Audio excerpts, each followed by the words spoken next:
like to share another option with you here when it comes to 3-axis multi-cut. Let's go up to NC, 3-axis, drop down to our multi-cut. I'm going to select my yellow surfaces here and say visible. Say we're done.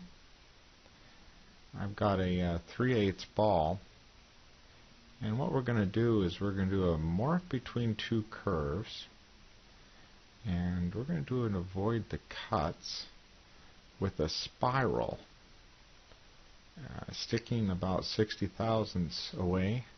By the way, you can see the really nice graphics that are giving us some good feedback there.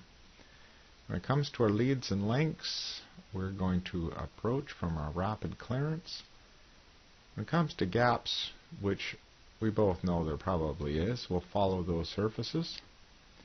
I'm going to say that we're okay. I'm going to go up to my mask here and set this up a 4 time to make it a little bit faster for you. Our first curve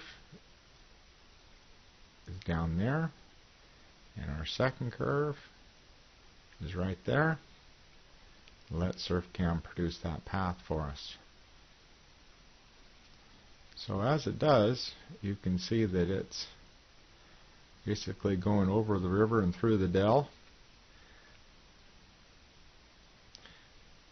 So there you can see the tool path going there for us. Nice, smooth, flowing, complete spiral all the way around that fillet. Very nice. Another option I'd like to share with you is undercutting. So let's go up once again to NC, 3-axis, choose our multi-cut. Now there's a lot of surfaces here, so to make it faster, we're going to go ahead and select all those surfaces. Now I'm going to say that I'm done. When it comes to a cutter, I've selected a key cutter here and say OK. Leave feeds and speeds.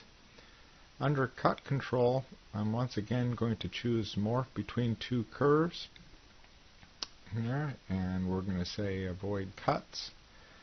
We're going to use a spiral with a zig and counterclockwise. Another option I'd like to share with you is the start point, and that's going to be, you can choose a position here. So what I'm going to do is change it over to one of my curves. So I'm saying I want it to start over there, and say OK. So far as leads and links, I would like it to have a approach with a lead in, and then we're going to blend on the small moves and follow the surfaces there as we do the spiral. So we're going to tell it to go ahead and go. So I've still got my mask on.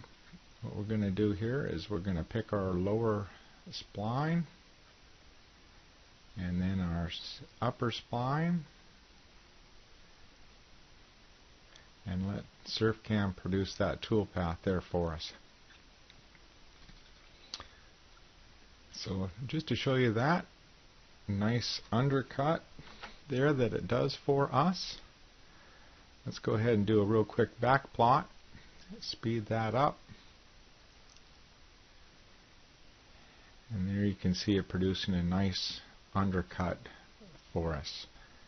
So take advantage of all of multi-cut's options there.